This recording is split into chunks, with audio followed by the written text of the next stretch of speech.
Tere, mina olen Mari Vaus, vanem terminoloog ja räägin täna terminitöö põhimõtetest ja teooria poolest ja natukene ka terminitöö tööriistast, kus te oma terminibaase koostama hakkate.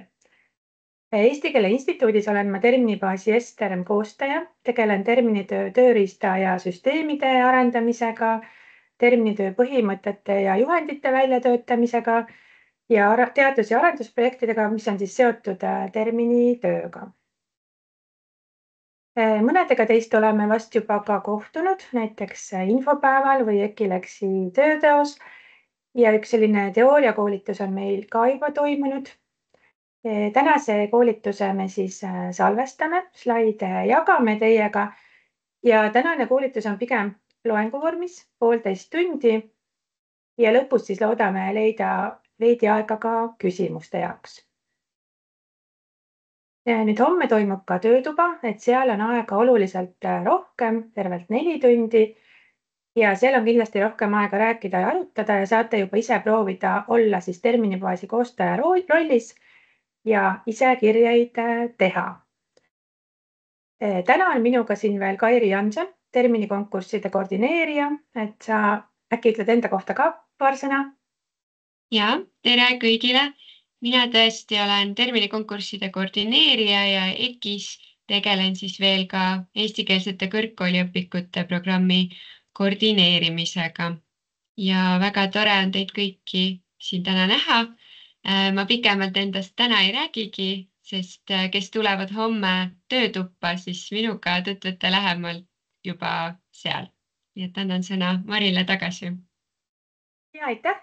Ja täna on siin meiega ka viipekeele tõlk Õnneli Pärn, kuna tänane koolitus tõlgitakse nimelt esimest korda ka viipekeelde, mis on väga tore. Aga alustamegi siis ja jagan kohe oma ekraani ka.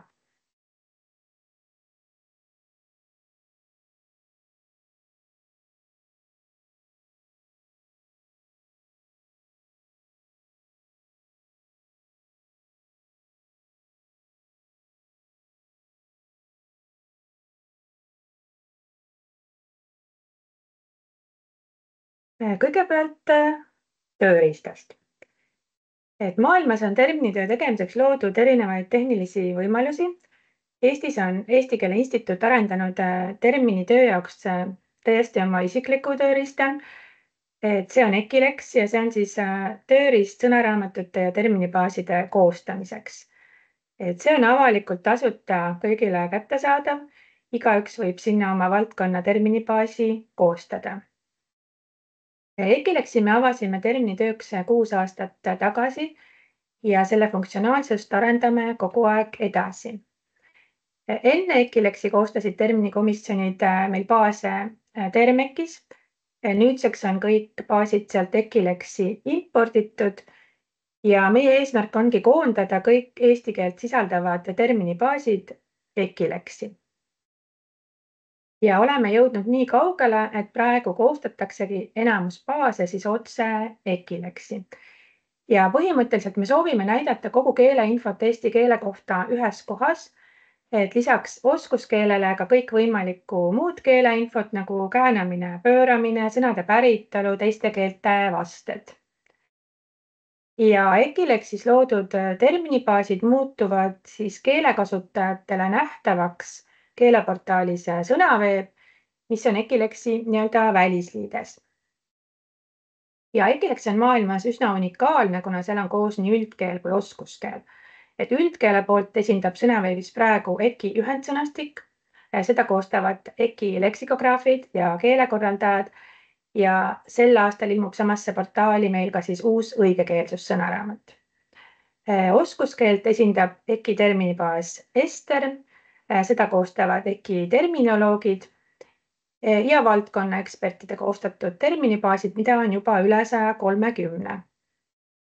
Esindatud on palju toredaid valdkondi, näiteks kokandus, biokeemia, spa-terminoloogia, valgustehnika, rahvatants, sõjandus ja loomulikult saab teha ühisotsingut kõikidest sõnakogudest korraga.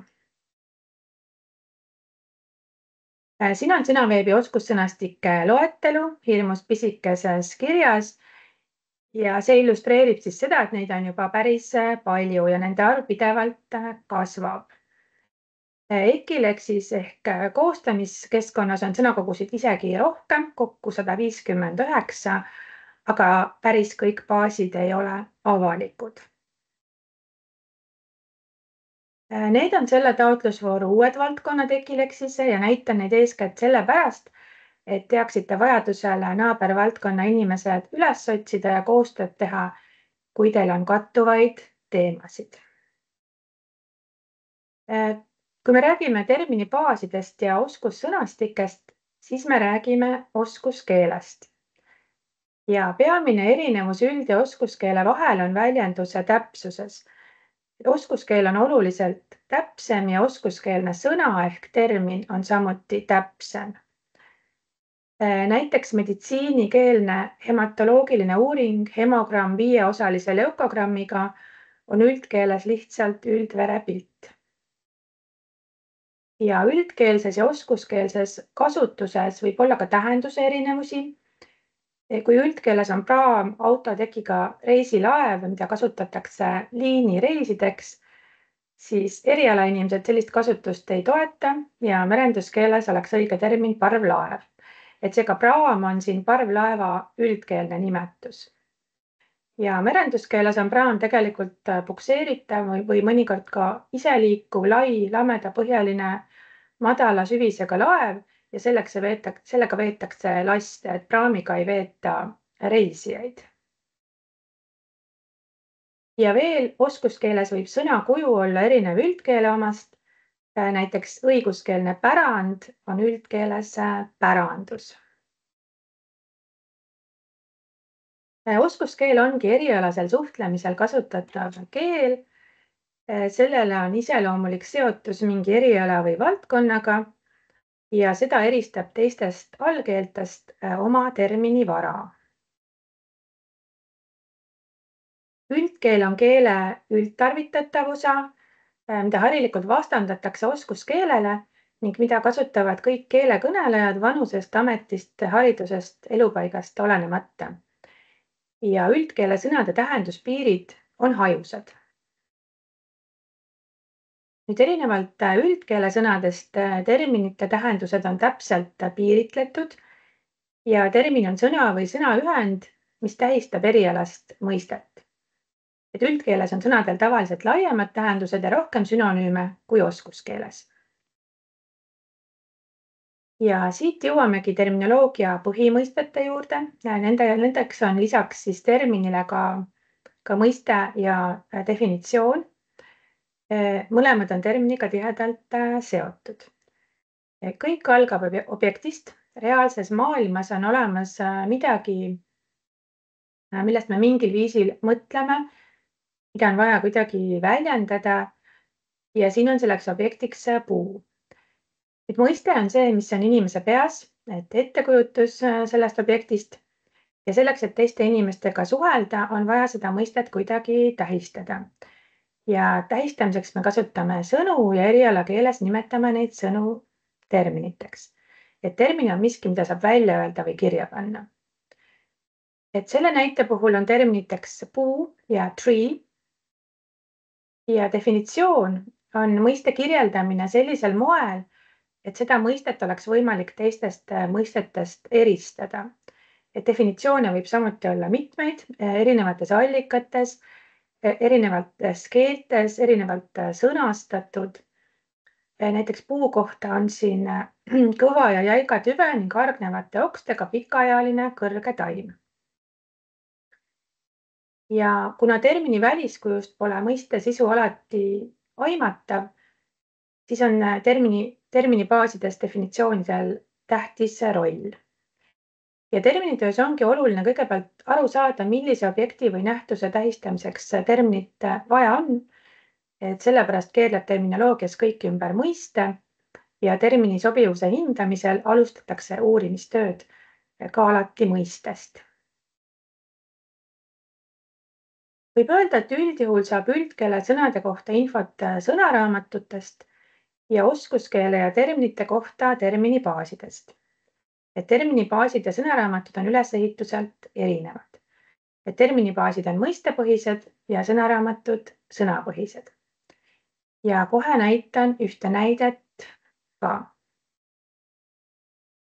Vaatame kõigepealt, milline pilt avaneb terminibaasis. Siin on nüüd terminibaasi Estelm kuva sõnaveebis. Otsisin terminit pilot. Tulemuseks on üsna mitu vastet, mis kõik on vormistatud eri kirjetena. Ja terminibaasis ongi kõik tähendused eraldi kirjetes. Me kutsume neid mõistekirjeteks. Ja esimeses kirjes on pilot piloot ehk lendur, vastavat ettevalmistuste luba omav isik, kes juhiste abil juhib õhusõiduki liikumist lennul. Teises Estelmi kirjas on pilot loots, laevaliikluse piirkonna olusid tundev isik, kes annab kaptenile nõu laeva navigeerimiseks. Ja kolmandas kirjas on tegemist tegusõnaga pilot, mis tähendab õhusõidukit juhtima või täpsemalt õhusõiduki liikumisparameetreid muutma või säilitama. Ühesõnaga kõik erinevad tähendused on terminibaasis erinevates kirjetes.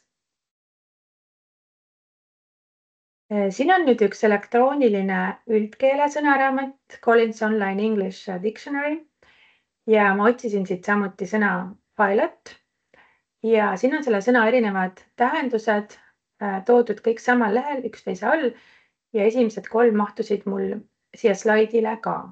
Kõigepealt nimisõna pilot, et näitelause aitab tähendusest aru saada. A pilot is a person who is trained to fly an aircraft. See oleks siis lendur. Ja siis on veel teine nimisõna pilot. A pilot is a person who steers a ship through a difficult stretch of water. See oleks siis loots. Ja kolmandaks on siin tegusõna pilot. If someone pilots an aircraft or ship, they act as its pilot. Ja see tähendab õhusõidukit juhtima. Ühesõnaga sisu on antud juhul sarnane, kuna tegemist on sõnadega, mida kasutatakse nii üldkeeles kui ka oskuskeeles, aga koostamise ja kuvamise loogika on siis sõnaraamatus ja terminibaasis erinevad. Nagu me neid näiteid vaadates juba veendusime ka, terminibaasid ja sõnaraamatud pole oma ülesehituselt ühesugused. Ja veel kord, et terminibaasid on üldjuhul mõistepõhised ja sõnaraamatud sõnapõhised. See tähendab siis seda, et terminibaasis tehakse ühe mõiste kohta üks kirje. Ühes kirjas on ainult üks tähendus ja kõik selle tähenduse kohta käivad terminid. Siis ka sünonüümid, vananenud ja ebasoovitavad terminid. Sõnaraamatutes on sageli ühes kirjas koos erinevad tähendused. Ühes kirjas on sõna koos kõigi oma tähendustega ja koos on samakujulised, kuid erineva tähendusega sõnad. Siin on veel üks näide mõistepõhise vaate kohta. Juttu on siin teest, et mõistepõhise lähenemise puhul tehakse mõlema mõiste kohta eraldi mõistekirje. Eraldi kirjes on tee ehk teepõõsa kuivatatud lehed ja pungad joogi valmistamiseks ja tee ehk teelehtedest valmistatud jook. Ja sõnapõhise lähenemise puhul, mida me antud juhul näeme sõnaveebi üldkeele poole peal, on ainult üks märksõna tee ja selle all toodud erinevad tähendused. EKI ühendsõnastikus on sõnal tee 6 eri tähendust ja need on siin kõik näha ka.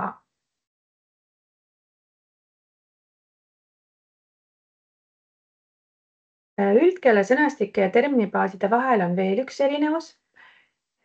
Kui võrrelda nende definitsioone, siis me näeme, et oskussõnastike definitsioonid on täpsemad. Üks näide teatri valdkonnast. Kui üldkeele pool ehk EKI ühendsõnastik defineerib valgustajat nii.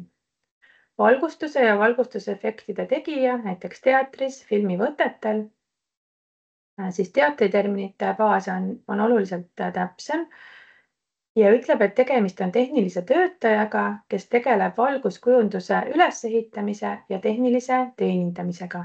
Eelsalvestab ja töötleb valgusrežiimid.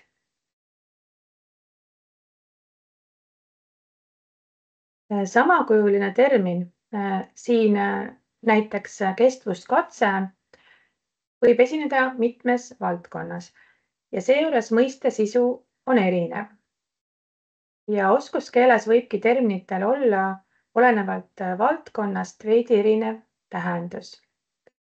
Ja vaatame siis neid erinevusi. Näiteks materjalitehnika terminibaasis on kestvuskatse mehaaniline katse või teim, mis vältab pikka aega, näiteks väsimusteim, roometeim.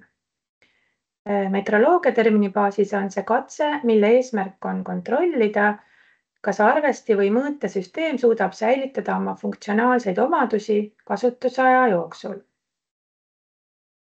Toiduohutuse, loomatervise ja loomade heaolu terminibaasis on kestvuskatse toidu käitleja kavandatud ning laboratooriumis läbi viidud analüüsiseeria, mille põhjal kehtestatakse toidu säilimisaeg ja säilitamistingimused, hinnates toidu ohutust ja kvaliteeti. Ühesõnaga, ärge heituge, kui mõnes terminibaasis on juba olemas täpselt samakujuline termin, nagu teie tahate lisada, et kõigepealt lugege definitsioone, vaadake, kas teie valdkonnas on mingeid sisulisi erinevusi ja kui on, siis ikkagi lisage see mõiste koos definitsiooniga ka oma baasi. Terminikomisjonid, mida teie esindate, tegelevad terminoloogiatööga. Ja terminoloogiatöö tähendab eeskätt tööd, mille käigus kogutakse, kirjeldatakse, töödeldakse ja esitatakse mõisteid ja nende tähiseid ehk termineid. Et alustada võiks siis materjalide kogumise ja koondamisega. Tuleks vaadata, kas on mingeid tekste, dokumente, raamatuid, õigusakte, mida aluseks võtta ja kus teie valdkonna mõistetest juttu on. Lisaks tuleb sellest definitsioonist välja ka see, et terminitöös ei piisa ainult sõna vastu terminite loetelust ja tuleb püüda mõisteid ka kirjeldada ja defineerida. Ja mis puutub esitusse, siis üks terminitöö osa on seotud ka terminibaasi süsteemidega, tuleb tunda nende struktuuri ja kirjete koostamise põhimõtteid, et oleks võimalik oma tööga avalikustada.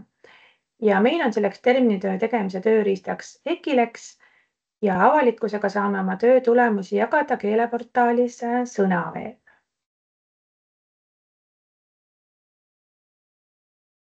Veel terminoloogiatöö tööriistast Ekilex ja keeleplatvormist Sõnaveeb. Et nagu juba mainitud, Ekilex on EKI sõnastiku ja terminibaasi süsteem, kus sõnakogusid koostatakse. Ja toetust saanud terminikomisjonid töötavadki üldjuhul Ekilexis. Ekilexi kasutamiseks on vaja kasutajakontot, et see tuleks luua kindlasti enne homset töötuba, et seal oleks hea, kui pääsete Ekilexile juba ilusasti ligi. Ekilex on kõigile avalikult tasuta kättesaadav litsentsiga CC BY 4.0. See tähendab, et autorile tuleb alati viidata. Siin on ka Ekilexi veebiaadress, link kasutusjuhendile ja veel mõned vihjed, kust võib Ekilexi kasutamisel tuge saada. Et on olemas kasutajatoe meiliaadress, sealt saab vastused tehnilisemat laadi küsimustele, mis puudutavad pigem süsteemi ennast. Et kui teil on terminitööd või terminoloogiaprogrammi puudutavad küsimused, et siis nendega tasuks ikkagi pöörduda otse koordineerija poole. Ja siin on link ka korduma kippuvatele küsimustele, et seda rubriiki ma julgustan kasutama, et see on üsna põhjalik ja sealt võib ka vastuse leida paljudele oma küsimustele.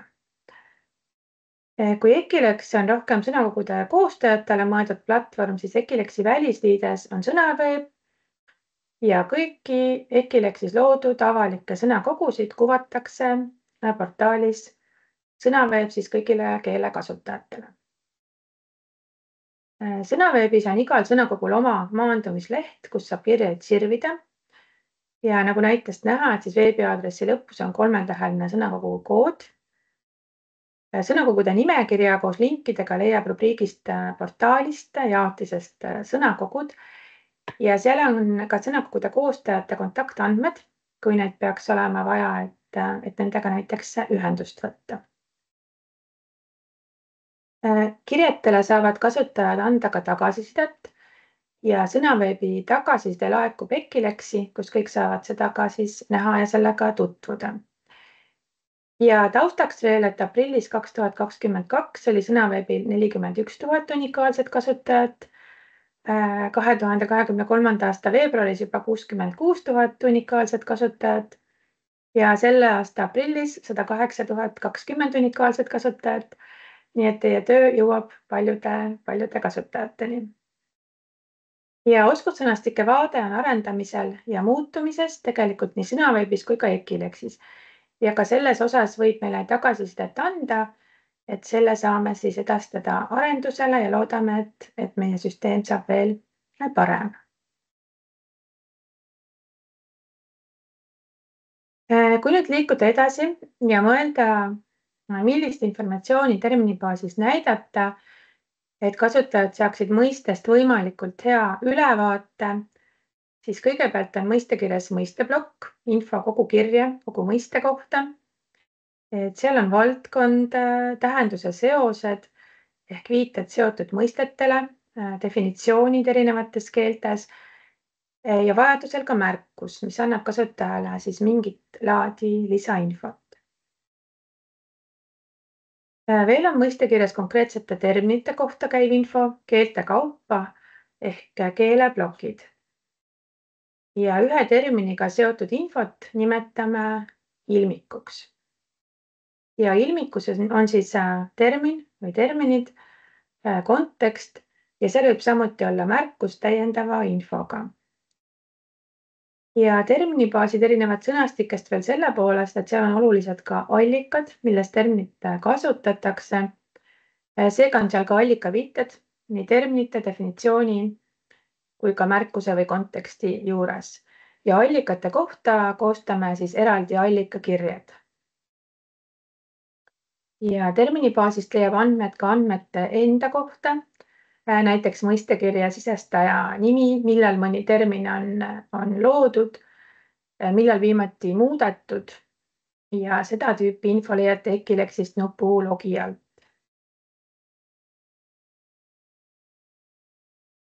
Vaatame nüüd Ekileksis ühte mõistekirjet. Et olen otsinud eestikeelset terminit pühendusmünt, seda näeb siin üleval otsingukastis. Näha on ka, et olen otsinud korraga kõigist 159 sõnakogust, mis Ekileksis on. Vasakul tulbas on otsingu tulemused, antud juhul üks tulemus ja paremal selles suures kastis on mõistekirja või õigemini see osa siis, mis esimesele slaidile mul ära mahtus.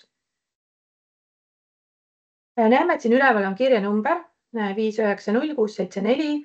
See on selline unikaalne number, mis aitab kirjetel vahet teha. Et juhul, kui tegemist peaks olema näiteks samakujuliste sõnadega. Kirjenumbri kõrval on ka kuupäev. See näitab, millal selle kirjega viimati sisuliselt tegeleti. Et siin on see 19. mai 2022. Kirjenumbri all on valdkonnad. Siin FI8, raha ja valuuta. Ja üleval paremal nurgas on siis see tegevuste logi. Siis tuleb mõisteplokk, et kõigepealt on siin erinevates keeltes seletused ja seletuse alatüübiks on valitud definitsioon, et nii nagu meil terminoloogide vaates tavapärane ongi. Saame teada, et pühendusmünt on ringlusse lastav käibemünt, mille liikmesriiki tähistava ehk rahvusliku külje tavakujundus on asendatud erikujundusega, et jäädvustada mõnda rahvuslikku või üle-euroopalise tähtsusega sündmust või teemat. Et selline ilus, täpne definitsioon. Ja siin on ka definitsiooni märkus. Pühendusmüntide nimi väärtuseks võib olla ainult 2 eurot. Need kehtivad seadusliku maksevahendina kogu euroalal. Nüüd lisaks näeme siin 2 tähenduse seost, et neist tuleb edaspidi ka veel juttu. Et näiteks on seotud mõisted meelemünt ja käibemünt. Ja edasi tulevad keeleplokid. Esimene keeleplokk on alati eesti keeleplokk, et seda märgib selline hall riba, millel on keelekood ET. Ja järgmine plokk on ilmikuplokk, et sinna kuulub termin koos lisainfoga nagu allikad ja kontekstid. Esimene Eesti termin on pühendusmünt. Lisatud on ka väärtusolek või hinnang termini sobivuse kohta. Et see konkreetne termin on märgitud eelisterminiks ja seda tuleks siis teistele termini variantidele eelistada. Termini juures ilmikuplokis on ka kontekst. Pühendusmündiks sobib kõige paremini 2-eurone käibemünt ja nii edasi, nii edasi. Ja kontekst näitab siis termini kasutust tekstis ja see tekst peab olema ka päriselt olemas, et konteksti ei tohi ise välja mõelda. Ja nii konteksti kui ka termini juures peavad olema siis allikaviited. Ja siin päris paremal on näha ka sisemärkust. Sisemärkus on selline märkus, mis on näha ainult koostamiskeskkonnas sees, et sõnaveebis seda kunagi ei kuvata. Ja see on mõeldud siis pigem kolleegile info andmiseks või mingisuguse tausta avamiseks, mis võib olla kasulik neile, kes siis kunagi hiljem kirjaga peavad tegelema. Ja antud juhul on siin näha, et EKI poole pöördus Eesti Pank sooviga asendada termin mälestusmünt mingi sobivama terminiga, kuna mälestusmünt seondub liialt millegagi, mis on jäädavalt lahkunud.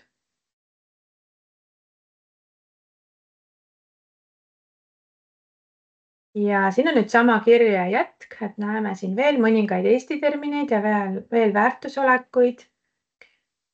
Eelmisel slaidil oli väärtusolek eelistatud, et sellel slaidil on need 2 vananenud terminit, et nende väärtusolek ongi siis endine, vananenud ja neid selles tähenduses enam ei kasutata.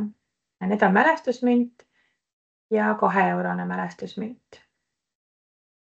Ja et oleks selge, miks terminid on endiseks märgitud, siis tavaliselt sellise termini juurde lisatakse ka märkus.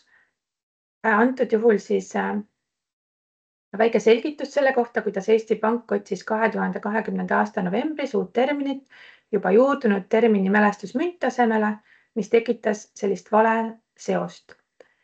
Ja pakutud variantidest tähismünt ja pühendusmünt eelistas Eesti Pank terminit pühendusmünt. Ja nii ongi siis see termin jõudnud termini baasi. Eesti keele plokis me näeme termini kõrval seda ka, millises terminibaasis terminid esinevad. Et antud juhul on tegemist EKI terminibaasiga S-term. Ja tähtis on pöörata tähelepanu ka teistele väljadele peale termini välja.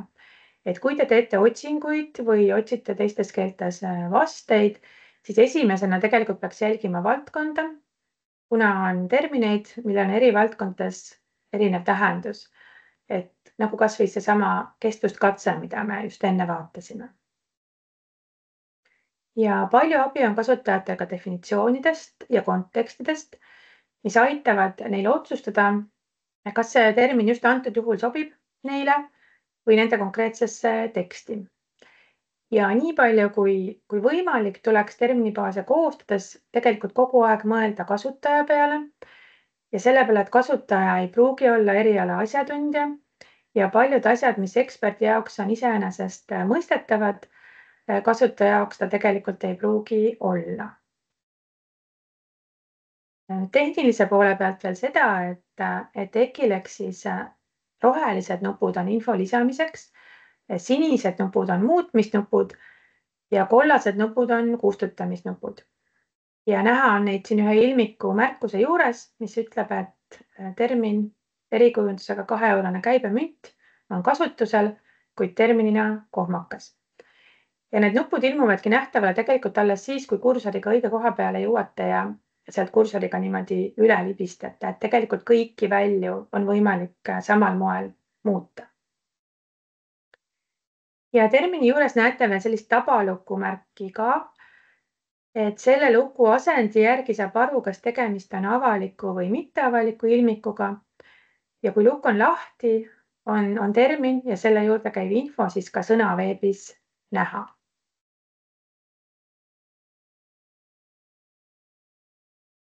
Et siin on sama otsing pühendusmünt tehtud sõnaveebis, et veidi teistsugune näeb otsingu tulemus välja.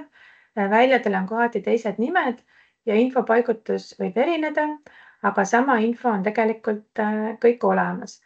lihtsalt ekileks ja sõnaveeb näevad natukene erinevad välja.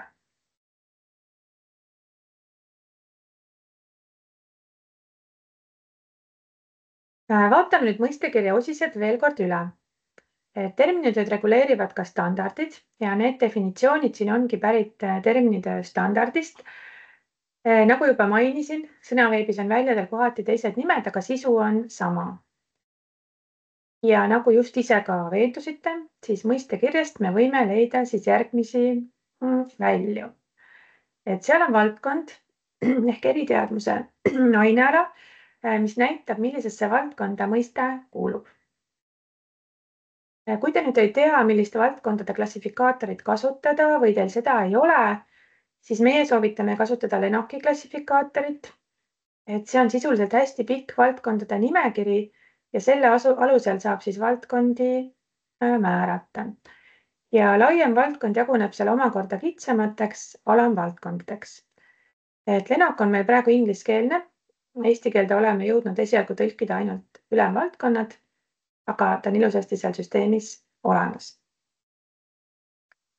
Mõistekirjas on ka definitsioon, mis on mõiste esitus kirjeldava lausungiga, mille abil teda eristatakse sugulasmõistetest. Ja ekileksis avaneb see mõiste seletus alt. Ja definitsiooni kohta veel seda, et ekileksis on võimalik valida seletuse alt erinevaid seletuse tüüpe.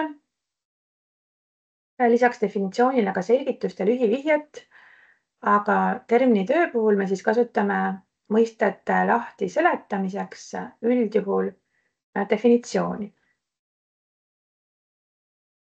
Mõistekirjas võib olla ka kontekst, mis on mõistet või tähise kasutamist illustreeriv tekst ja pärast sõnaveebis leiab need näitajalt.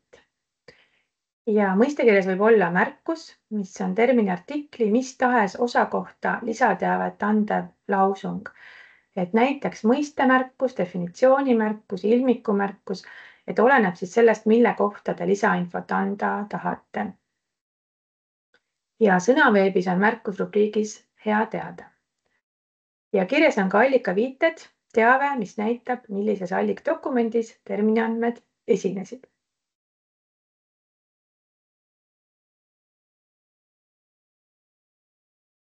Vaatame korra üle, kuidas ekileksis ikkagi nende definitsioonidega siis täpsemalt ümber käia. Et kõigepealt see mõiste seletus on selline koondnimetus, et see käib erinevate mõiste tähendust seletavate kirjelduste kohta ja tuleb teha valik ja valida tuleb üks, kas definitsioon, selgitus või lühivihje. Definitsioon on mõiste oluliste tunnuste lühike täpne esitus. Ta kirjeldab siis lühidalt ja täpselt mõiste sisu, lähima üldmõiste ja oluliste eristustunnuste kaudu ehk annab sisu määratluse. Et siin näitena on termin elutähtis teenus ja tema definitsioon. Aga lisaks sellisele tavapärasele sisu definitsioonile võib definitsioon anda ka lihtsalt mahu määratluse. Ja nüüd mahu definitsioon loetleb kõik need alluvad mõisted, mis mõistesüsteemis seisavad samal liigitustasemel. Ja oluline on siin see, et üles ei loeta mitte lihtsalt näiteid, vaid tingimata kõik alluvad mõisted. Näiteks termin halogeen ja tema definitsioon, et halogeen on fluor, kloor, broom, jood või astaat.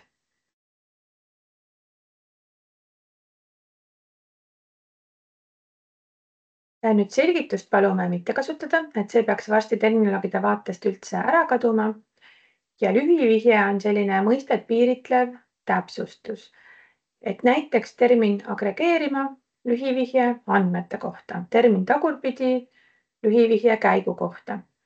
Et lühivihjet me samuti ei soovita väga kasutada, et selle asemel ikkagi võiks kasutada pigem kas valdkonna välja või siis koostada ikkagi selline pikem definitsioon või lisada märkus.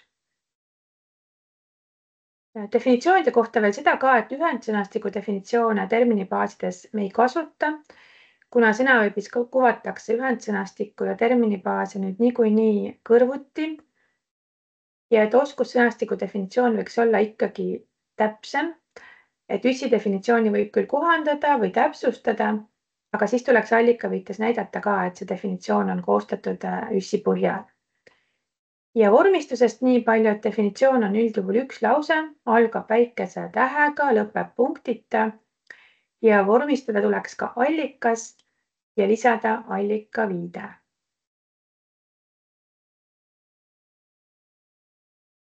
Vaatame nüüd üle ka erinevad märkuste tüübid EKI-Lexis. EKI-Lexi saab lisada märkuseid erinevatesse kohtadesse, näiteks mõiste, definitsiooni või termini juurde ja märkus on miski, mis annab lisainfot. Et mõistemärkus on lisainfo, mis annab teavet mõiste kui sellise kohta. Võib võrrelda näiteks mitut lähedalt seotud mõistet, tuua välja seosed teiste mõistetega, juhtida tähelepanu mingitele erinevustele. Definitsioonimärkus on selline teave, mis kommenteerib või täiendab kuidagi definitsiooni või on sellega seotud, näiteks pärineb samast allikast. Ja ilmikumärkus on teave, mis on seotud terminiga või kommenteerib terminit. Et võib lisada näiteks põhjenduse termini väärtusoleku kohta, lisainfot selle kohta, kes termini esimest korda kasutusele võttis. Kui kasutusel on näiteks paralleelterminid, võib täpsustada, mis ringkonnas emb-kumb näiteks kasutusel on, et seda laadi info. Märkused on EKI-Lexis võimalik märkida mitteavalikuks. Ja mitteavalik märkus on siis põhimõtteliselt selline lisainfo, mida avalikkusega jagada ei soovita. Et näiteks mõistega seotud probleemkohad ja mitteavalik märkus on nähtav ainult kasutajale, kellel on siis konkreetse baasi muutmisõigus. Et mitte ükski mitteavalik märkus kunagi sõnaveebis ei paista. Ja sisemärkus on samuti üks märkuse eritüüp. Ja seda saab samuti lisada siis kas mõiste või termini juurde. Ja mõiste sisemärkust me nimetame tähenduse sisemärkuseks ja termini sisemärkust keelendi sisemärkuseks. Nüüd sisemärkus on EKI-Lexis kõigile nähtav lisainfo, mis on mõeldud sisekasutuseks. Et sõnaveebis need ei paista. Ja tähenduse sisemärkus on lisainfo mõiste kohta.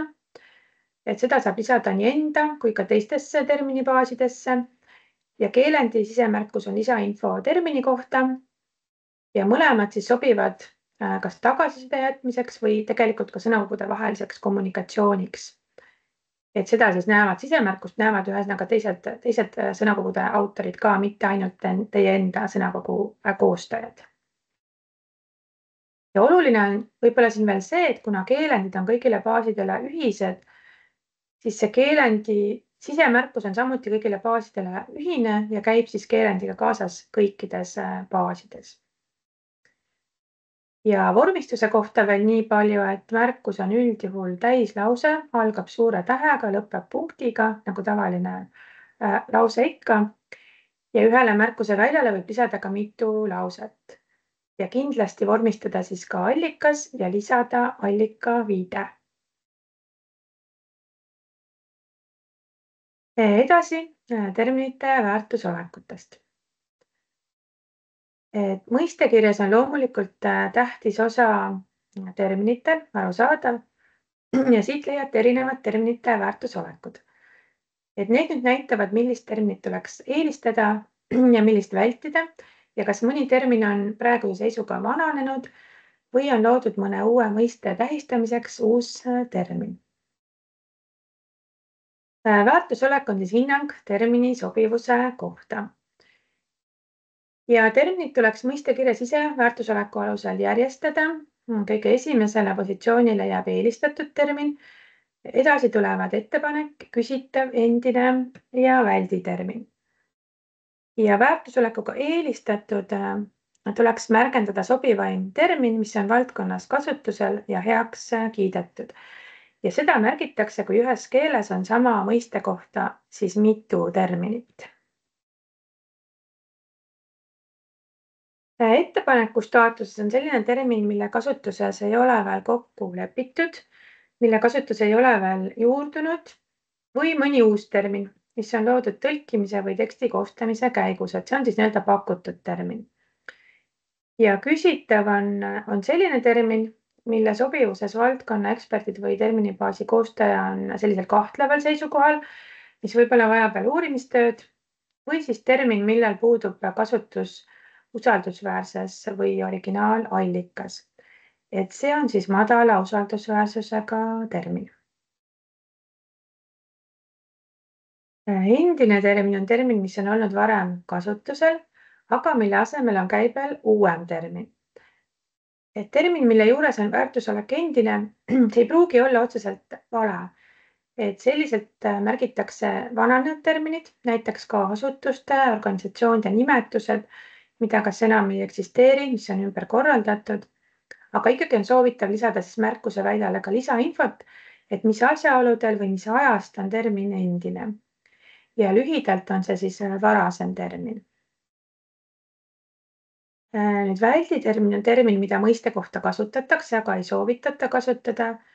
Ja hea tava on lisada märkuse väljale ka põhjendus, miks termin on ebasobiv, ebatäpne või eksitav. Ja lühidalt on see siis ebasoovitatav termin.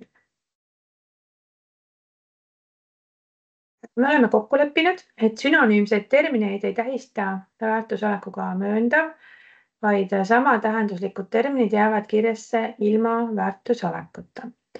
Ja samuti kasutame väärtusolekut variant, registreid vananenud ja ajalooline terminoloogide vaates ei kasuta, et need kõik tuleks märkida väärtusolekuga endine. Nüüd registrit uus 2025 me kasutame tähenduses uudistermin, vaadeldava mõiste jaoks moodustatud uus termin.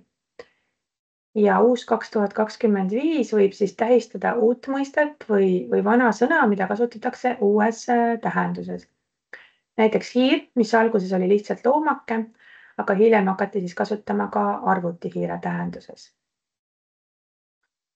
Ja lisan veel seda, et registri all saab soovi korral näidata ka erialaslängi, et kui peaks olema selle järele vajadus. Ja need väärtusolekud ei ole tegelikult normivad, need ei ole mõeldud range käsuna, et pigem näitavad teie kui eriala ekspertide soovitusi ja seisukohti. Ja terminite vormistuse kohta veel nii palju, et iga termin kindlasti eraldi väljale. Terminid on üldjuhul väikese algustähega ainsuses ja saksa või prantsuse keele puhul me artikleid termini väljale ei lisa.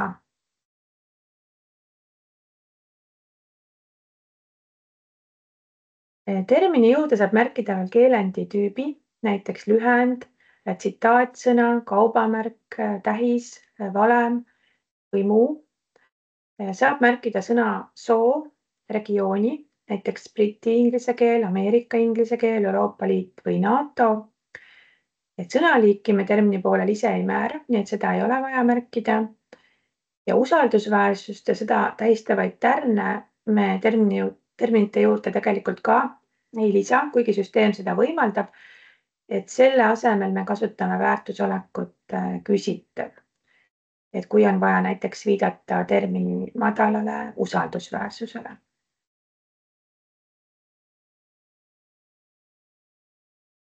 Edasi nüüd allikakirjetest ja allikaviidetest.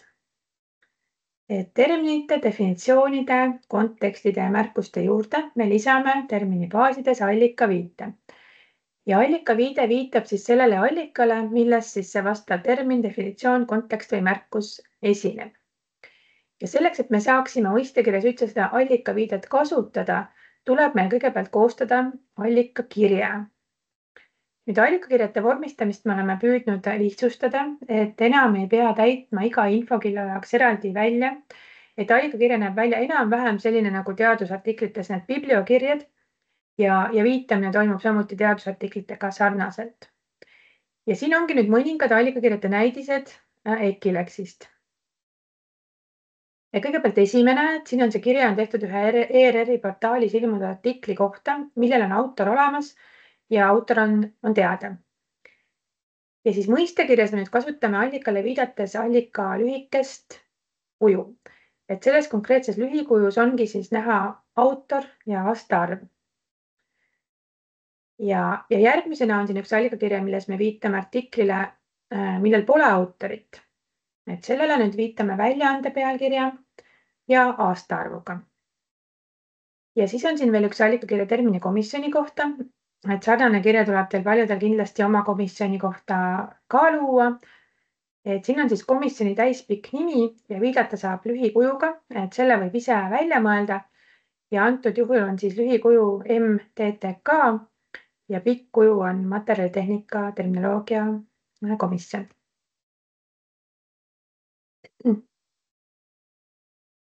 Õigusaktides leidub samuti hulgaliselt termineid. Ja siin on nüüd õigusaktide kohta koostatud allikakirjad. Et kõigepealt Eesti seadus. Et selle lühike kuju tuleks siis moodustada seaduse lühendist, selle leiab Riigi Teatajast. Ja sinna juurde lisame Riigi Teataja avaldamismärke aasta, kuu ja artikli numbri. Et need leiab kõik õigusakti päisest Riigi Teatajas. Edasi on siin määrus, et antud juhul rahandusministri määrus. Ja et kui me räägime lühikujust, mida saab allikaviitena kasutada, et siis kuna pealkiri on siin pikk, et siis võib kasutada nagu 3 punkti ja jätta pealkirjast põhimõtteliselt alles ainult alguse, aga aastaarv tuleks siiski siis juurde lisada. Ja lõpuks on siin üks Euroopa Liidu õigusakt EULEX-ist, et siin me kasutame lühikujuna Selexi numbrit. Ja veel mõned allikakirjete näidised.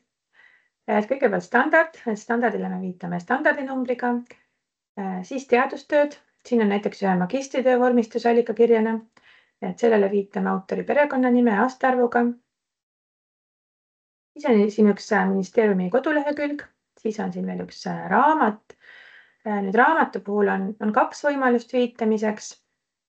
Et kui on selline laialdaselt kasutusel ja valdkonnas teada-tuntud raamat, siis võib tegelikult pealkirja ja aastaarvuga nagu siin Euroopa kalad 2006, aga teine võimalus on viidata siis autori perekonnanime ja aastaarvuga, et mõlemad on lubatud, tuleb hinnata, kumb tundub otstarbekam.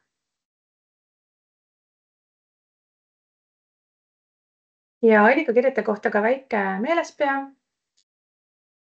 Kõigepealt, kui on teada põhilised allikad, mida te oma terminibaasi täiendamisel kasutate, siis võib-olla alustadagi allikakirjade koostamisest, et siis saate neid kogu aeg jooksvalt kasutada ja on mugavam. Ja tähelepanu komisjonid, kes juba töötavad EKILEX-is, et meil on nüüd need vormistuskokkulepped natukene muutunud, et muutsime need eelmisel aastal ja oleme püüdnud lihtsustada. Ja nüüd on siis niimoodi, et me koostame bibliokirja, et see on see pikk kuju ja viite, et see on siis see lühike kuju. Ja allikakirjas me enam iga infokillu kohta eraldi välja täitma ei pea. Me ise soovitame kasutada APA viitamisjuhendit, et link on siin ka olemas. Muidugi võib kasutada ka viitehaldussüsteemi Zotero abi, et kes on Zotero kasutajad, aga see ei ole kohustuslik. Ja põhimõtteliselt on lubatud ka teised viitamisjuhendid, kui valdkonnas on tõesti kasutusel midagi muud. Nüüd on ka mõned erinevused võrreldes selle APA juhendiga ja neid siis tuleks meeles pidada. Ja kõigepealt see, et allika vaatamise kuupäeva me allikakirjasse ei lisa, kuna sama allikat kasutatakse korduvalt ja siis see kuupäev tegelikult ei anna tegelikku infot. Ja pigem on selline eksitav sisse.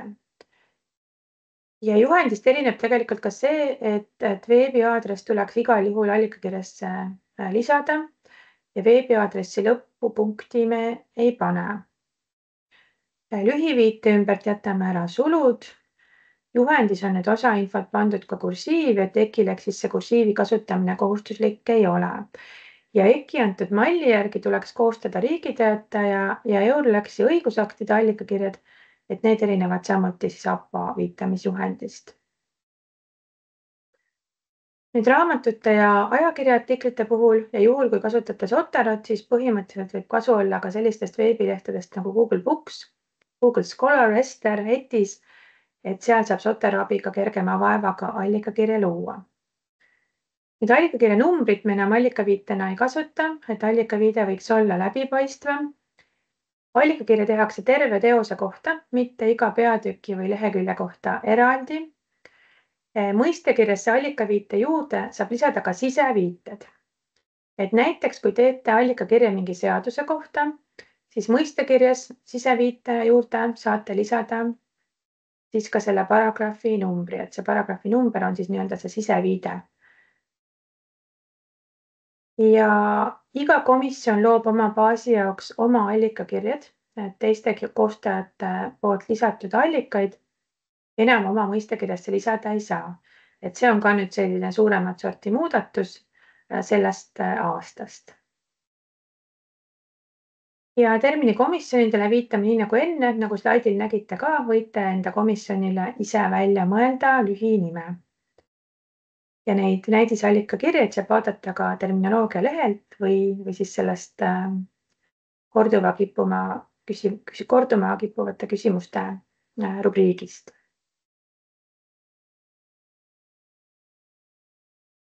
Veel natukene terminitöö ja abimaterjalidest. Et neid leiab põhiliselt EKI terminoloogia lehelt ja terminoloogia.ee veebilehelt. Mõistekirja kontrollnimekirjas on detailsemad nõuded mõiste ja allikakirjetele ja see on selline põhidokument, millest lähtuda. Juhin tähelepanu sellele, et suur osa neist nõuetest on tegelikult kokkuleppelised, et mõningatel juhtudel võiks kokku leppida ka teisiti, aga baaside ühtluse huvides mingid kokkulepped on meile vajalikud just sellepärast, et EKILEX koondab nii palju erinevaid koostajaid. EKI veebilehelt leiab ka terminiallikad ja terminitöö teabeallikad. Terminitöö teabeallikad sisaldavad infot selle kohta, kuidas terminitööd teha. Sinna on koondatud eestikeelsed ja ingliskeelsed terminoloogiaõpikud ja käsiraamatud, terminoloogiateemalised doktoritööd, terminoloogia standardid ja terminiallikatest saab termineid otsida. Ja siin ma tahaksin juhtida tähelepanu 2 suurele terminibaasile, jaatele ja termiumile.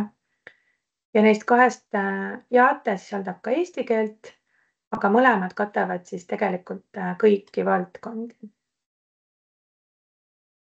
Abi võib teil olla ka õigusaktide elektroonilistest andmebaasidest, mis võimaldavad termineid otsida õigusaktide ja muude juriidiliste tekstide täistekstidest ja näha ka siis paralleeltekste teistes keeltes.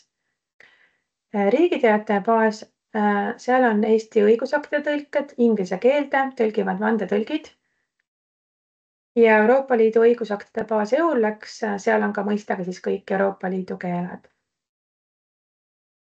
Terminoloogia.ee lehel on veel ka terminibaasi koostaja meelespea. Et see on dokument, mis kajastab lühidalt kõige põhilisemaid murekohti kirjete vormistamisel. Ja seda ka veel tausta mõttes, et mingil hetkel need 2 veebilehte, EKI terminoloogia leht ja terminoloogia.ee leht ilmselt pannakse kokku ja kogu info lõikub EKI veebilehel.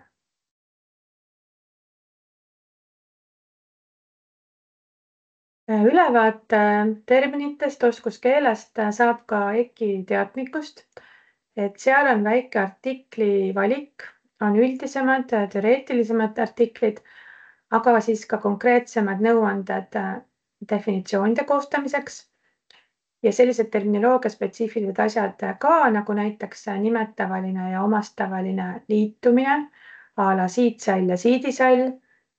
Siin oskuskeelel on iseloomulikum liitsõnade puhul nimetavaline liitumine. Mis puudutab tuletusliite valikut vahendinimetustes, siis oskuskeelsemalt mõjuvad ikliitega sõnad, seega pigem topsihoidik kui topsihoidja. Ja jaaliite eelistatav tähendus on isiku märkimine, näiteks maamuutja. Juttu on teadmikus ka isikute ja kohtade nimede kirjutamisest isiku- ja kohanimelise täiendiga terminites. Oskuskeeles kirjutatakse isikunimesid suure tähega, näiteks Alzheimeri tõbi, aga tõunimetustes erandlikult väike tähega. Ja kohanimesid kirjutatakse nii suure kui ka väikese tähega ja kindlamini on sellise väiketähelise kirjutusviisi juurde jäädud botaanikas, zooloogias ja loomakasvatuses.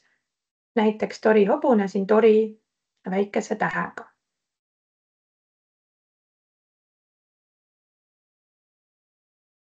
Edasi vaatame koos siis mõistekirja kontrollnimekirja. Et selle kontrollnimekirja järgimine on terminitöö tegijatele kohustuslik. Kontrollnimekiri ise näeb siis selline välja. Alustuseks on siin näpunäited, kuidas vormistada baasis valdkonda, seoseid, termineid. Et kui hakata oma baasis tööle, siis võtke kindlasti see nimekiri ette. Ja siin on siis sellised põhiasjad. Nagu iga mõiste kohta on ainult üks kirje. Kui sama termin tähistab kahte või enamat mõistet, siis eraldi kirjed. Alati lisada valdkond või valdkonnad, omavahel seotud mõisted, näitame tähenduse seosega.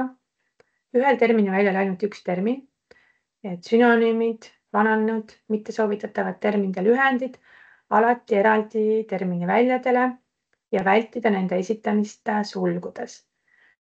Termin võib koosneda mitmest sõnast. Termini kirjapilt vastab õigekirja reeglitele. Termin algab üldjuhul väikese tähega. Termini esitame ainsuses ja nimisõnade puhul ei lisa termini väljale termini ette artiklit. Ja tegusõnade puhul samamoodi ei lisa termini väljal termini ette tu ega tsu, nagu mõnes keeles võiks eeldada. Ja ühekirja terminid on samast sõnaliigist, seega mitte tegu- ja nimisõnad läbisegi. Veel on kontrollnimekirjas infot definitsioonide vormistamise kohta. Et definitsioon olgu siis selline selge, ühemõtteline, üldjuhul üksainus lause. Definitsioon esitagu olemasolevaid, mitte puuduvaid tunnuseid. Näiteks lehtpuu, mitte puu, mis ei ole okaspuu, vaid heitlehine või igihaljas lehtedega puu. Definitsiooni sõnastamisel välditakse ebasoovitatavaid või vananenud termineid. Definitsiooni täiendav märk, kus tuleb lisada eraldi väljale. Iga kirje defineerib ainult üht mõistet ja sellised selgitamist vajavad mõisted, neid me defineerime eraldi kirjetes. Ühel definitsiooni väljal ainult üks definitsioon.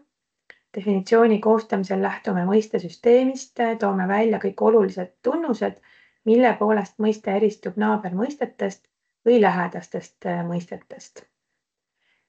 Ja kasutame sama sõnaliiki kui termini puhul, et tegusõna defineerime tegusõna abil ja nimisõna kaudu.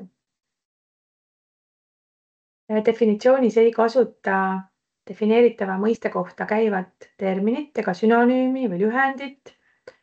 Definitsiooni alguses ei kasuta selliseid tegusõnu nagu on, tähendab, viitab, kirjeldab, need jäävad välja. Ja definitsiooni esitame ainsuses.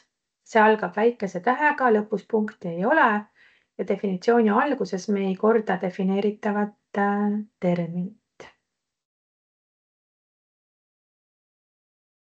Ja siin on siis vormistusnõuded kontekstide ja allikaviidete kohta. Kontekst sisaldab selgitavat infot, mõiste ja seda tähistava termini kasutuse kohta või näitab termini seost selle kasutusalaga. Konteksti väljal me esitame tekstilõigu, mis sisaldab ka terminit ennast. Definitsioonile, kontekstile ja märkusele lisame allikaviite, iga allika kohta teeme allikakirje ja kasutame usaldusväärseid allikaid. Ühesõnaga, kui te oma töös nii kaugele jõuate, et hakkate kirjeid vormistama, siis teate, kust siis näpuga järge ajada. Nüüd seda terminibaasi koostaja meeles pead, seda me korra juba teabepäeval küll vaatasime, aga vaatame selle ka ikkagi veel kord kiiresti üle. Et see võib-olla natukene kordab seda kontrollnimekirja, aga ta on natukene kokkuvõtlikum, aga põhimõtteliselt on siin kõik sellised samad teemad. Ja kõigepealt terminist, et termin võiks olla siis terminibaasis üldjuhul väikese algustähega, üldjuhul ainsuses, ühel väljal kindlasti ainult üks termin, ei kasuta sümboleid termini väljal, komad, semikoolonid, sulud, tärn, kaldkriips, et need jäävad kõik ära ja siis kõik terminid kirjas peaks olema samast sõnaliigist. Ja siin on hea see, et näited on siin ka, et vasakul pool on siis selline korrektne vormistus ja paremal pool vigadega vormistus, et siin on sellised vead siis võib-olla, mida kõige rohkem on tehtud. Edasi definitsioonist. Eestikeelne definitsioon peaks mõistekirjas alati olema, et komisjon võib selle ise sõnastada, aga võite kasutada muidugi ka mõnest allikast, näiteks sõnaraamatust, teadmeteosest, õigusaktist leitud definitsiooni, et sel juhul märkige siis allikas ka.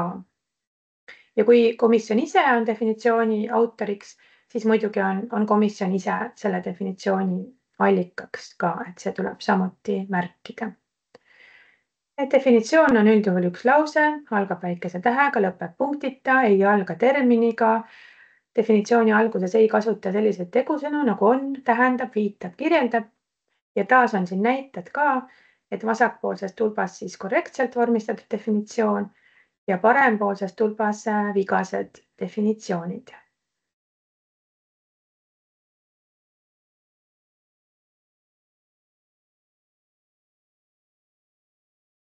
Veel saab kirjasse lisada igasugust lisainfot. Oleme seda juba vaadanud ka, et näiteks siis kasutusnäited, märkused, väärtusolekud. Ja siin on samamoodi vasakpoolne tulp, seal on siis korrektne vormistus ja parepoolne tulp, seal on kõige tüüpilisemad vead. Ja üldiselt termini baasis on iga infokillu jaoks oma eraldi väli.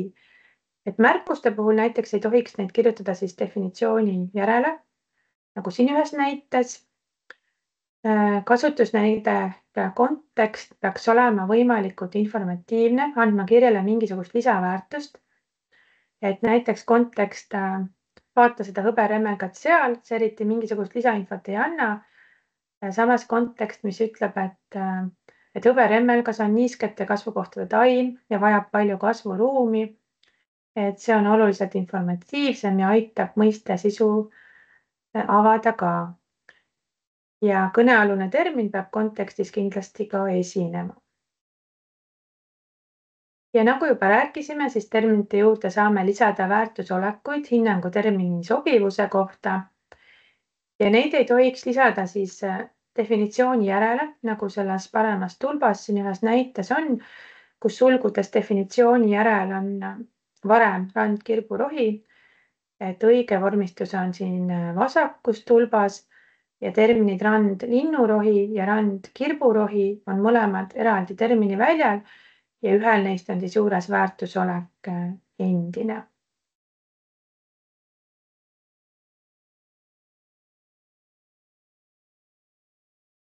Mõnikord on nii, et terminit ei leia ühestki olemasolevast allikast ja seda justkui ei olegi veel eesti keeles olemas.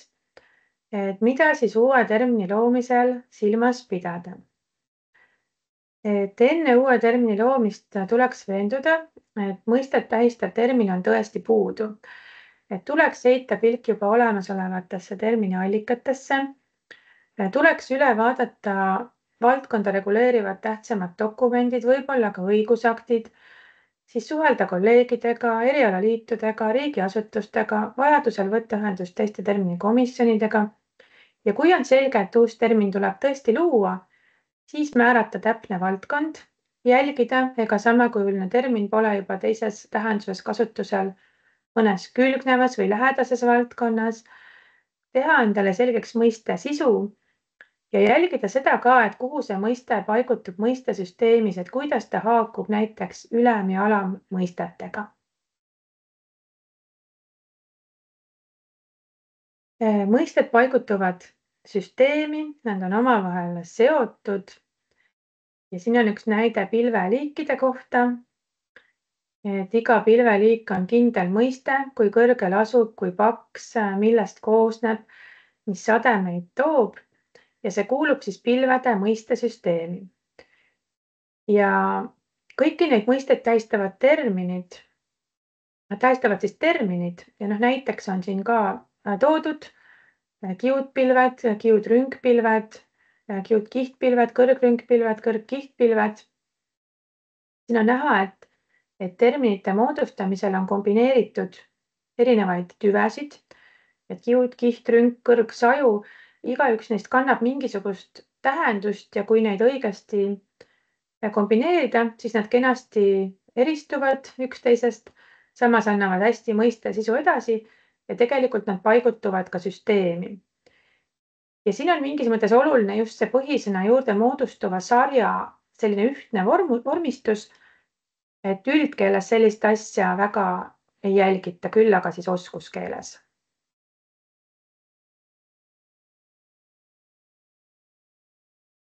Nüüd veel mõistete omavahelistest seostest. Terminoloogial on omased sellised hierarhiasuhted, et mõistete vahelised alluvussuhted, ka samasus ja kaasalluvussuhted, et mõistetel on ühiseid jooni, on ka erinevaid jooni. Ülemmõiste ja alammõiste ehk laiem mõiste ja kitsam mõiste on vastavalt laiema ja kitsama mõiste sisuga mõisted. Et esmapilgul võib olla järgnevatest definitsioonidest natukene keeruline aru saada, aga siin näited teevad asja oluliselt selgemaks. Ülemmõiste ehk laiem mõiste on mõiste, mis on soomõiste või tervikumõiste. Alammõiste ehk kitsam mõiste on mõiste, mis on liigimõiste või osamõiste. Ja neist siis soomõiste on laiema mõiste sisuga mõiste soo liigi suhtes ja liigimõiste on kitsama mõiste sisuga mõiste soo liigi suhtes. Näiteks auto on ülemmõiste ehk laiem mõiste ja sõiduauto on alammõiste ehk kitsam mõiste. Sõna on ülemmõiste ehk laiem mõiste ja omadussõna on alammõiste ehk kitsam mõiste. Auto on soomõiste ja sõiduauto liigimõiste, sõna on soomõiste ja omadussõna on liigimõiste.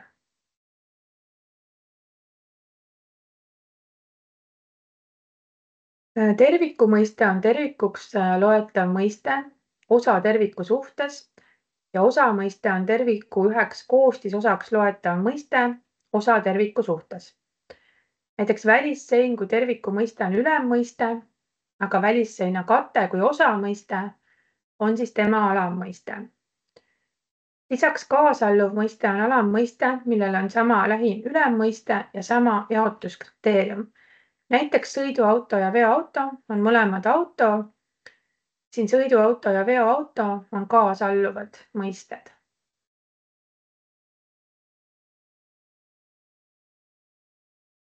Nüüd mahust lähtudes jagatakse mõisted ainikmõisteteks ja üldmõisteteks. Ja ainikmõiste on selline mõiste, mis vastab ainult ühele objektile, näiteks Saturn, Eiffeli torn ja ainikmõisteid väljendavad tavaliselt nimed. Üldmõiste on mõiste, mis vastab kahele või enamale objektile, mis moodustavad omaduste tõttu mingisuguse rühma. Näiteks ehitis on üldmõiste, mis hõlmab hooned ja rajatised. Lisaks hierarhiasuhetele jälgitakse terminoloogias veel erinevat tüüpi suhteid. Näiteks assotsiatiivsuhteid nagu haridus ja õpetamine, küpsetamine ja ahi.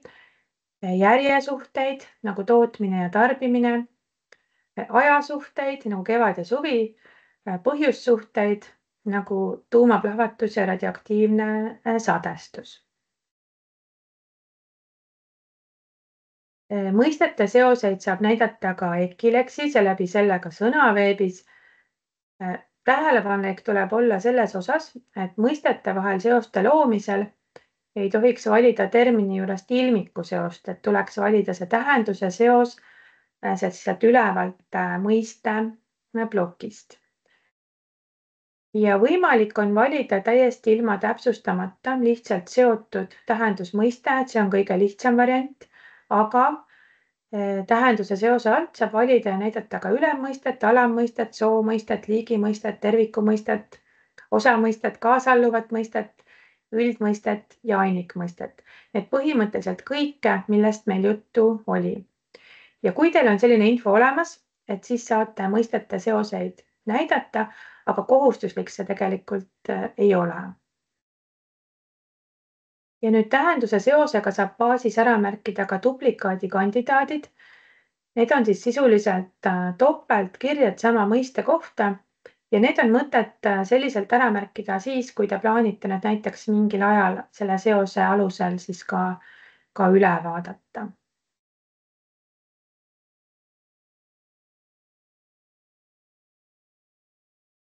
Milline on hea termin? Et hea termin võiks olla ühetähenduslik, tähistab ainult üht mõistet, täpne, eristub teistest mõistetest, selge, annab hästi tähenduse edasi, läbipaistev, tähendus või sisu on aimatav ka ilma definitsioonita. Hea termin võiks väljendada mõnda mõistele iseloomulikku tunnust. Ta võiks olla süsteemne, kuuluda keele ja mõistesüsteemi. Ta võiks olla nii lühike kui võimalik ja nii pikk kui vajalik. Kusjuures täpsus on siin olulisem kui lühidus. Iseenesest termin ei pea olema tingimata üks sõna. Et termin võib olla ka näiteks abalueesne lümfisõlm, valvelaevade turvapiirkond ja termin võib olla ka tegusõna, näiteks siirma, mis sõjanduses tähendab jõude operatsioonialadele ümber paigutama. Veel võiks termin olla meeldejääv. Et termini meelespidamisel aitab kaasa, kui sellega tähistatav mõiste paistab termini väliskujust natukene läbi. Et hea näide on siin erialasläng, et see on tihti selline meeldejääv, kuna keskendutakse tähelepanekule mõne välise tunnuse kohta. Näiteks arvutiklaviatuuri kohta klaver. Termin võiks olla veel kergesti hääldatav, sobiv tuletiste saamiseks ja moodustusaluseks, lihtsasti tekstides kasutatav, et ta võiks olla juurdunud, et eelistada tuleks pigem sellist laiema levikuga terminit ja vältida uute terminite loomist juhul, kui termin on juba olemas. Uus termin on muidugi vajalik uute mõistete või selliste ebasobivate terminite puhul.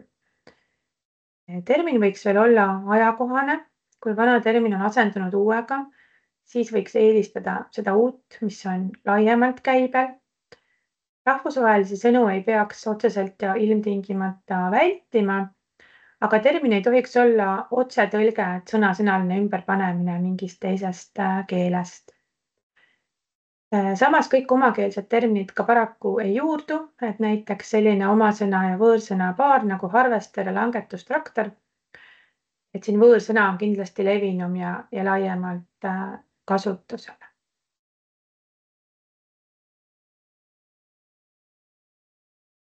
Ja olemegi jõudnud juba lõpuosa juurde.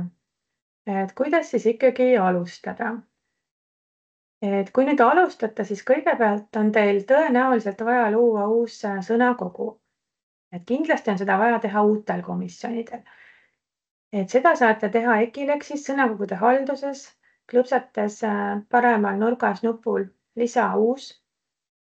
Et selle käigus peate täitma ära ühe tabeli, andma oma baasi kohta veidi lisainfot. Et see vorm näeb siis välja selline ja märkida tuleb terminibaasi nimi, kirjeldus ja kontaktid, valdkonna klassifikaator, valdkonnad, keeled.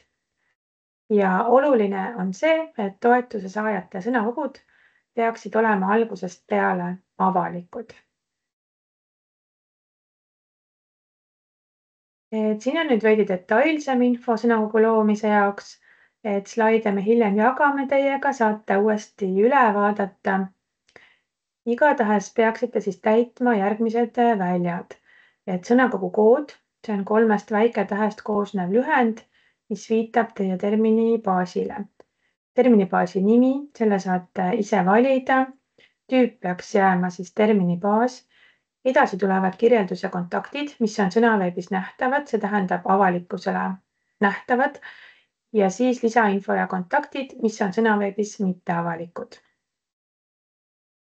Valdkonna klassifikaatori päritolu, et see tuleks kindlasti valida. Nagu juba mainisin ka, et siis soovitavalt võiks see olla lenok ja klassifikaator ise on siis loend valdkonna nimetustest, mida saate mõistekirjete juurde lisada. Valdkonnad, et sealt saab valida juba konkreetseid valdkonna nimetusi, mida pärast saate mõistekirjete juurde lisada. Ja kui te esialgu ei oska valikut teha, ei tea, milliseid kasutama hakkate, et siis võite tegelikult valida ka kõik lenoki valdkonnad, See tähendab, et saate ka edaspidi mõistekirjas valida kõikide Lenoki valdkondade hulgast, aga neid on lihtsalt väga palju. Ja keeltest, et kindlasti tuleks keeled valida, mida Ecilexis kasutate ja kui keelevalikud tehtud ei ole, et siis termini infot üldse lisada ei saa. Ja me soovitame siis terminibaasi kanda teavet vähemalt 2 keeles. Kui olete Ecilexi töölaual sõnakogude halduses oma baasi loonud, tahate edasi toimetada, et siis liikuge töölauale. Ja kui soovite alustada mõistekirja loomisega, siis valige töölaualt terminoloogid. Kui tahate asuda allikakirjad looma, siis valige allikate otsing. Et see ei tähenda ainult otsingut, vaid ka loomise võimalust. Ja paremal üleval nurgas näete oma nime ja seda, mis baasi muutja rollis te parasjagu olete. Kui oma nime klõpsate, saate rolli muuta, näiteks liikuda katsebaasi muutja rolli ja oma baasi muutja rolli vahel ja samast saate siis ka vajadusele välja logida. Vasakul all on Ecilexi kasutusjuhend ja kasutustingimused. Et seal näete ka lühikokkuvõtet Ecilexi ja sõnaveebi viimastest uuendustest, viimase versiooni täiendustest. Ja juunikuusse ongi meil ka planeeritud järgmine versiooni uuendus, siis mõned asjad muutuvad. Ja näiteks sõnaveebis kolivad terminibaaside kontaktid teise kohta, et liiguvad avalehel ülevalt paremalt siis kõige alla. Aga no loodame, et on endiselt ilusasti leitavad. Ja kõige all on veel üks nupuke, see on Ecilexi statistika, seda võite samuti uurida. Et siin on infot koostajate viimase 30 päeva tegevuste kohta ja API kasutamise kohta.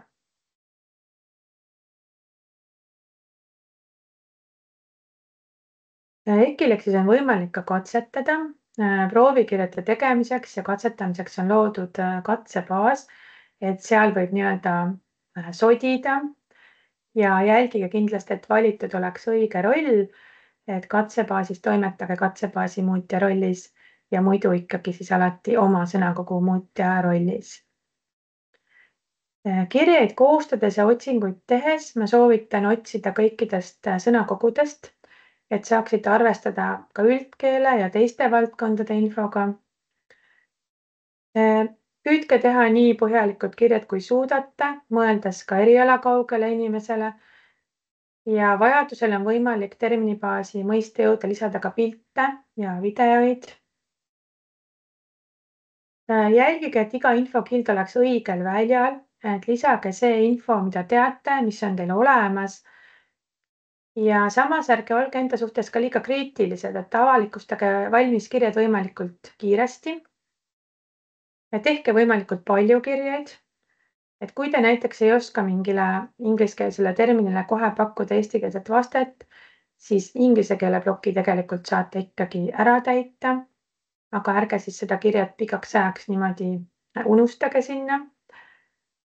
Tõlkija või baasi kasutaja seisukohast on oluline ka eksperdi poolt välja pakutud alles ettepaneku staatuses olev termin, sest mõnikord ei ole tegelikult lihtsalt üldse kuskilt mingisugust infot leida. Aga sellisel ettepaneku staatuses oleval terminil selleks võiks siis olla vastav märge juures. Nagu me rääkisime, saab lisada väärtusoleku, näiteks ettepanek või sellise kahtlase termini juurde väärtusoleku küsitav. Kasutada võib ka silte. Näiteks saab ilmikuid märgistada siltidega vajab konsulteerimist, termini päring, õigekirja küsimus või midagi muud sobivat. Ja need sildid on mõeldud siis eelkõige oma töörühma jaoks või tööjärje hoidmiseks ja arvestada saab sellega, et sildid ei ole sõnaveebis kunagi nähtavad. Kirjad saab edaspidi alati täiendada, vajadusel muuta, kirjad ja termineid saab alati kustutada ja sõnaveebi uuendatakse kord ööpäevas. Nii et need muudatused, mis te Ecilexis teete, need on üsna kiiresti ka siis väliskasutajatele näha.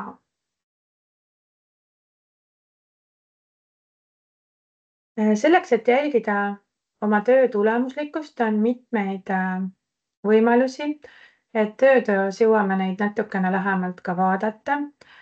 Et statistikanuppu Ekileksi töölaualt juba nägite, et saab teha kõikvõimalikke detailotsinguid, vaadata näiteks, milline koostaja, millises ajavahemikus, kui palju kirjeid on loonud, kui palju kirjeid üldse baasis on, millistel kirjetel on definitsioonid olemas.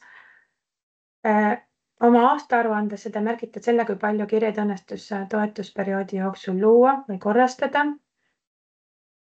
Eraldi on Ekileksi töölaual ka selline valik nagu muudatuste aruanne. Et see võtab samuti välja info mingi perioodi ja terminibaasi ja koostaja lõikes. Ja sealt näeb siis lisatud keelendite arvu, muudetud keelendite arvu, kustutatud keelendite arvu ja sama siis ka ilmikute puhul ja sama siis ka mõistete puhul. Terminibaasides teeb EKI vajadusel ka sellist tehnilist toimetamist, et sisuliselt teie kirjeid keegi ei muuda, aga vormilised muudatused ühtluse tagamiseks on mõnikord ikkagi vajalikud ja võimalikud ka. Juhul, kui te taotlete toetust uuesti, siis pärast toetusperioodi lõppu te saate oma terminibaasile ka tagasiside, et sellest aastast on see põhiosas selline automaatselt koostatud ja tabeli kujul, aga terminitöö eksperdid vaatavad selle ikkagi üle. Ja olen siia välja toonud ka need punktid, et mida siis tagasisides hinnatakse, et siis teate juba ette, et millele erilist tähelepanu pöörata. Ja osade kriteeriumite puhul on siis selline suur protsent on hea märk ja osade puhul halb märk. Ja selles loetelus on siis näiteks avalike mõistekirjade protsent, avalike terminite protsent, valdkonnaga mõistekirjade protsent, ühe avaliku terminiga mõistekirjade protsent, ainult ühes keeles terminitega kirjade protsent, erimärkidega avalike terminite protsent, suure tähega algavate avalike terminite protsent, puuduva allikaviitega avalike terminite protsent ja siis definitsiooniga mõistekirjade protsent, punktiga lõppevate definitsioonide protsent, suure tähega algavate definitsioonide protsent, allikaviitega definitsioonide protsent ja avalike kontekstidega terminite protsent ja allikaviitega kontekstide protsent. Et siin on kõik ikkagi tegelikult need põhiasjad, millest juttu on olnud, et siin on näha, et neid me siis pärast tagasisidestamisel ka arvestame. Ja et need on siis sellised kõige olulisemad ja terminibaasi kvaliteedi näitajad. Ja selle mõttega ma tänaseks lõpetan ka. Soovin teile terminitööks palju jõudu. Ja kas teil on nüüd praegu mingisuguseid küsimusi? Et homme me tegelikult jätkame samade teemadega, et homne töötuba on oluliselt praktilisem, saate ise kõike proovida, läbi teha, et siis pilt läheb kindlasti oluliselt selgemaks. Ja võib-olla homme on rohkem selliseid konkreetsemaid küsimusi. Aga kas praegu on midagi sellist, millest tahaks rääkida või mida tahaks arutada praegu?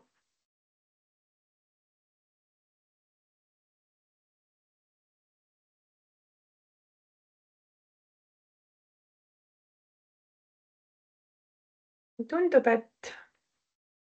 et küsimusi praegu ei ole. Et siis ma soovin teile igatahes palju jõudu, aitäh, et te teete terminitööd ja kohtume siis homme teiega juba töötoas. Kõike head! Kohtumiseni! Suur tänu! Head aega, kõike head!